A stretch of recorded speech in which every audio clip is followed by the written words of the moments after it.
Al final de la clase 1, obtuvimos la ecuación general de las curvas de remanso con la forma que tienen indicada aquí.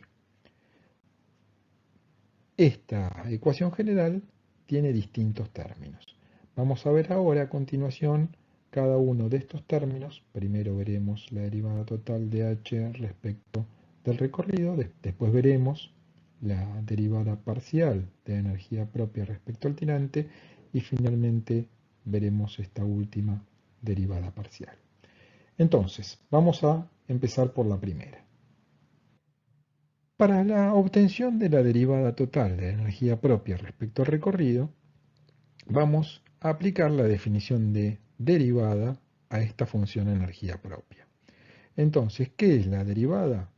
Es el límite con el delta S tendiendo a cero de la diferencia entre la energía propia en la sección S más delta S menos la energía propia en la sección S dividido la distancia entre ambas secciones. Aquí arriba tenemos un esquema del planteo que hacemos, es decir, tenemos una sección en la progresiva S, una sección en la progresiva S más delta de S, y planteamos entonces los distintos términos. Recordemos que la energía propia, ¿qué sería? Sería el tirante H, o la altura H, más el término de energía cinética, tanto para una sección como para la otra. Entonces, la ecuación de energía entre la sección S y S más delta de S, tomando un coeficiente de Coriolis tanto para el término de energía cinética en una sección como en la otra igual a 1, de la siguiente manera. El término de cota, o energía de posición, más el tirante H más la energía cinética en la sección S, va a ser igual a Z más H más la energía cinética en la sección S más delta de S más la pérdida de energía que tenemos entre ambas secciones. Si ambos términos los dividimos por delta S, ordenamos como para obtener la energía propia, sabiendo que H más la energía cinética es la energía propia, y aplicamos límites, podemos tener entonces que el límite para la distancia delta S tendiendo a cero de la diferencia entre las energías propias respecto de delta S es igual a menos el límite de la diferencia de cotas sobre delta S cuando delta S tiende a cero, menos el límite de, cuando delta S tiende a cero, obviamente, de la pérdida de energía respecto de delta S.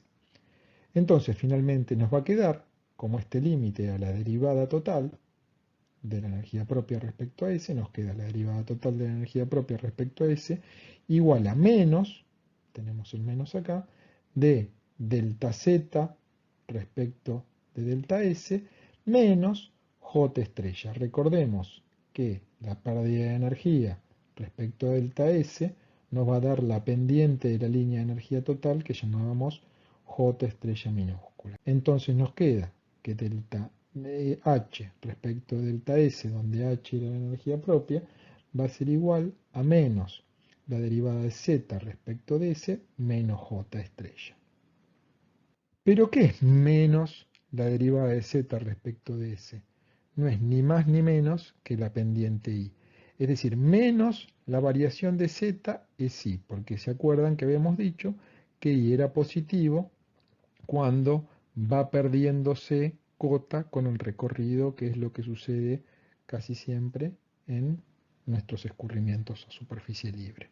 Entonces, finalmente, la ecuación para la derivada total de energía propia respecto a S es I menos J estrella, es decir, la diferencia entre la pendiente de fondo menos la pendiente de la línea de energía total.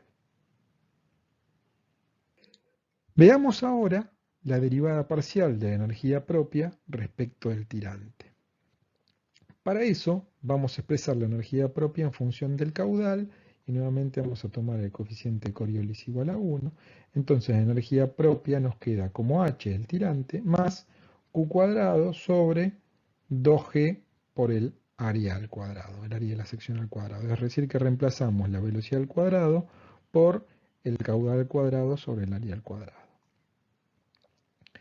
Y en esta ecuación sabemos que el área puede variar con el recorrido y también obviamente puede variar con el tirante. Es decir, al cambiar el tirante en una determinada sección va a cambiar el área, y si la sección variara con el recorrido a tirante constante, cuando cambie la forma de la sección también me va a cambiar el área de la sección.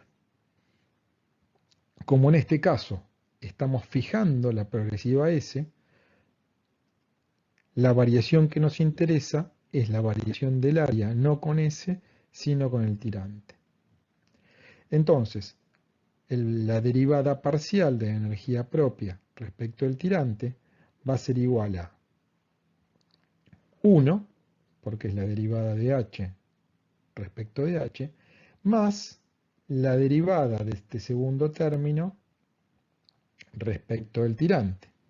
El caudal es constante, entonces q cuadrado sobre 2g es una constante, y como acá teníamos el área a la menos 2, la derivada del área a la menos 2 va a ser menos 2 por el área a la menos 3 por la derivada del área respecto a h. En definitiva, lo que hicimos con el área es aplicar la regla de la cadena. Lo que deberíamos determinar entonces en la ecuación obtenida es el término de variación del área respecto del tirante.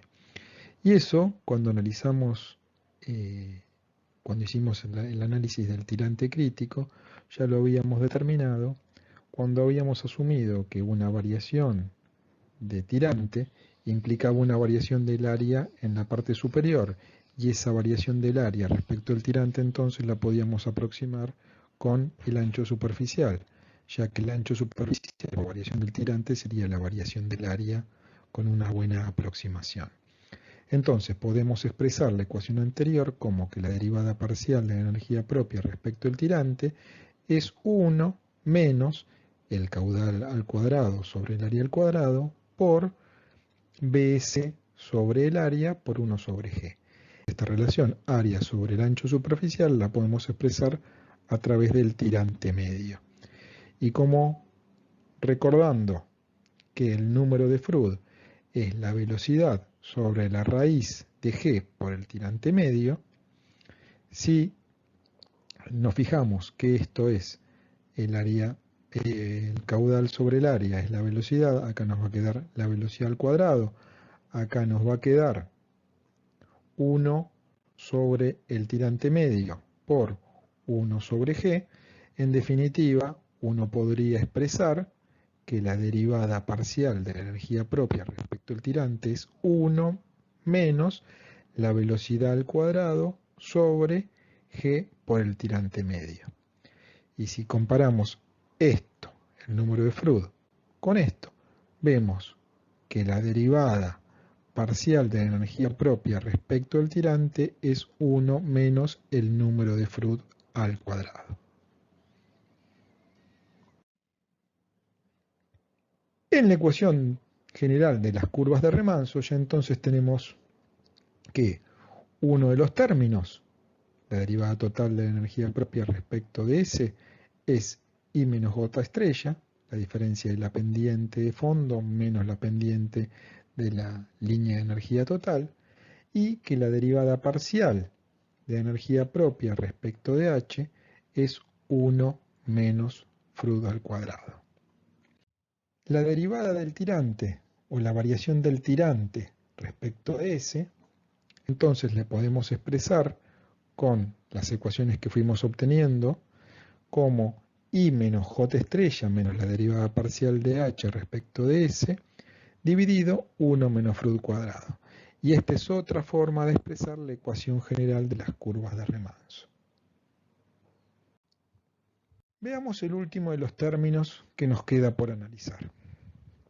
Esta derivada parcial la podemos interpretar como el cambio que experimenta la energía propia, con el recorrido si mantenemos fijo el tirante, porque recordemos que la energía propia era función del tirante y del recorrido. Entonces, en estas condiciones, y reemplazando la energía propia por la misma fórmula que habíamos utilizado antes en función del caudal, podemos expresar que la derivada parcial de energía propia respecto de S es igual a 0, porque en este caso estamos considerando a tirante constante, entonces la derivada del tirante respecto al recorrido, si el tirante se mantuviera constante, va a ser igual a 0, más, ahora sería la derivada parcial de todo el resto del término de acá respecto de ese. Y el caudal, en este caso 1 en forma general, para la ecuación general podría considerar como que el caudal puede llegar a tener una variación con el recorrido y que el área puede tener una variación con el recorrido. Para el caso de curvas de remansos, el caudal no varía con el recorrido y el área eventualmente podría o no variar con el recorrido. Si consideramos que el caudal es constante y la forma de la sección también es constante, entonces ni esto va a ser función de S, ni esto va a ser función de S. La variable S no va a aparecer en forma explícita en la ecuación y entonces la derivada parcial va a resultar igual a 0. ¿Por qué esto se mantiene constante? Esto se mantiene constante. Si todo es constante, la derivada de una constante respecto de una determinada variable va a ser 0. Entonces, en estos casos, si caudal constante y forma de la sección constante, este término se nos va a hacer 0. Analizándolo a través de la curva HH, recordemos que la curva esta no cambiaba si se mantenía fijo el caudal y si las geometrías se mantenían fijas, que es lo que estamos suponiendo acá. Entonces, ¿qué significa que se mantienen fijos? Que la curva HH va a ser constante a lo largo de todas las progresivas. Y entonces la derivada parcial de la energía propia respecto al recorrido va a ser igual a 0. O sea que analizando la derivada parcial o analizando el tema de si la curva de energía propia en función del tirante no cambiaba, llegamos a la misma conclusión de que este término va a ser igual a 0 siempre que el caudal sea constante y la forma de la sección sea constante.